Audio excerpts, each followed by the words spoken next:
Assalamualaikum warahmatullahi wabarakatuh. Terima kasih ya udah ngeklik video ini. Sebelumnya perkenalin nama aku Selsa Melani. Di sini aku bakal ngejelasin tentang golongan 2B. Sebelum mulai videonya, jangan lupa ya untuk like, subscribe, dan share. Selamat mendengarkan. Nah, adapun poin-poin penting yang mau aku sampaikan di kesempatan kali ini yaitu ada sifat fisika, sifat kimia, kelimpahan, pembuatan, dan kegunaan. Oke, langsung aja masuk ke poin yang pertama yaitu sifat fisika.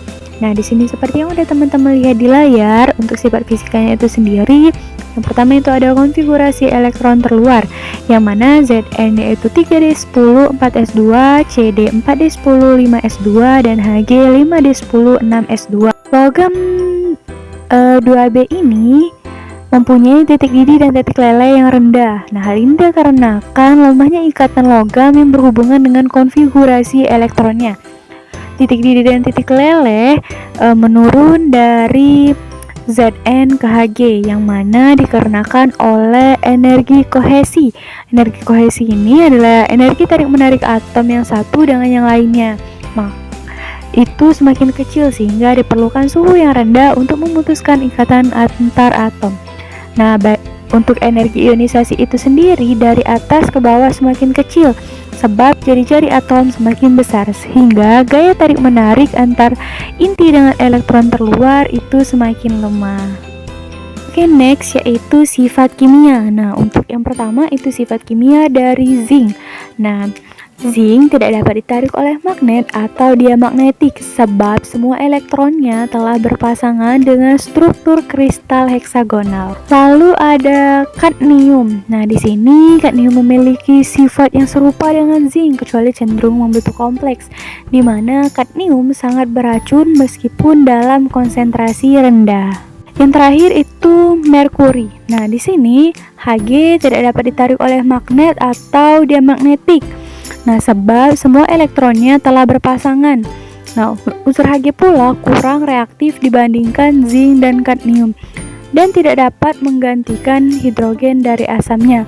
Nah, kadmium ini memiliki sifat yang tak lazim, yaitu dapat membentuk senyawa merkuri yang mengandung ion Hg22+ dan senyawa merkuri 2 yang mengandung ion Hg+.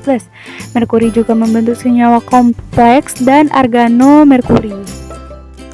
Next, poin penting yang selanjutnya yaitu kelimpahan. Nah, di sini untuk unsur yang pertama yaitu seng. Nah, seng ini terdapat di ZnO atau seng oksida, ZnS atau seng sulfida, dan ZnCO3 atau seng karbonat. Nah, untuk di alam dia ada sebanyak 75 ppm. Next yaitu kadmium. Nah, kadmium ini terdapat di mineral greenockite. Nah, di alam dia terdapat 0,1 ppm. Nah, yang terakhir itu merkuri. Nah, merkuri ini terdapat di HGS atau merkuri sulfida, Hg+, dan Hg2+. Nah, langsung aja ke poin penting yang selanjutnya yaitu cara pembuatan. Untuk cara pembuatan yang pertama itu seng. Nah, di sini seng sulfida dicuci dengan air yang bersuhu 70-80 derajat Celcius, lalu dilanjutkan dengan proses pelapisan baja dan menggunakan amonium dan zat aditif lainnya. Nah, hal ini bertujuan agar seng tampak mengkilat dan tidak mudah berkarat. Lalu seng-seng tadi dilakukan pengeringan dengan suhu 500 derajat Celcius sehingga seng dan lapisan baja beserta zat aditif lainnya dapat menyatu.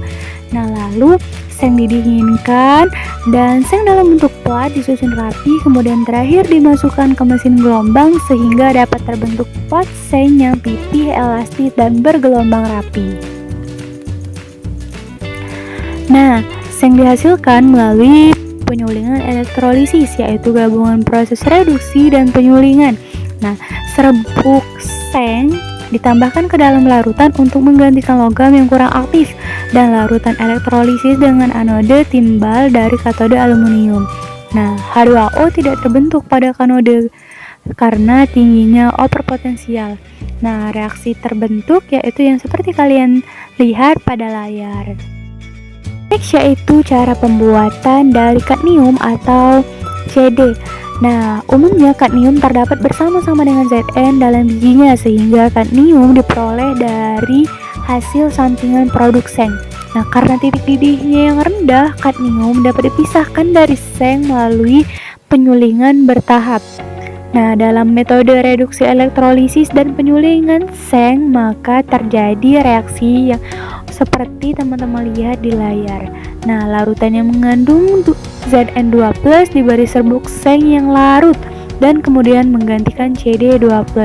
Reaksinya juga udah ada di layar ya. Nah, kemudian kadmium disaring, dilarutkan dalam larutan asam dan dielektrolisis menghasilkan kadmium murni. Next yaitu cara pembuatan merkuri atau Hg. Nah, di sini biji air raksa dapat ditemui pada bebatuan merkuri sulfida atau HGS. Nah, HGS ini dipanggang menghasilkan oksida yang terdekomposisi kira-kira 500 derajat Celcius. Nah, air raksa akan menguap dengan reaksi yang sudah aku tampilin di layar. Lalu proses lain untuk mengurangi emisi SO2 adalah dengan memanggang HGS dengan tambahan Fe atau CaO. Nah, reaksinya udah ada di layar juga. Nah, raksa dimurnikan dengan mereaksikannya dengan HNO3 yang mengoksidasi hampir semua pengotor. Hasilnya tidak larut, mengembang ke permukaan cairan dan dapat diambil. Nah, pemurnian terakhir adalah melalui penyulingan. Raksa mudah diperoleh dengan kemurnian yang paling tinggi dari kebanyakan logam, yaitu 99,9998% atau lebih. Next ke poin penting yang selanjutnya yaitu kegunaan. Nah, di sini untuk unsur yang pertama yaitu seng. Seng ini dapat berguna untuk melapisi besi atau baja, untuk mencegah proses karat, lalu digunakan untuk bahan baterai, lalu bisa juga untuk penyempuhan listrik. Nah, dan seng dalam bentuk oksida ini dapat dijadikan untuk industri kosmetik, yang mana gunanya mencegah kulit agar tidak kering dan tidak terbakar sinar matahari. Lalu bisa juga seng ini menjadi mordan atau pewarnaan, lalu bisa menjadi pigmen putih pada cat.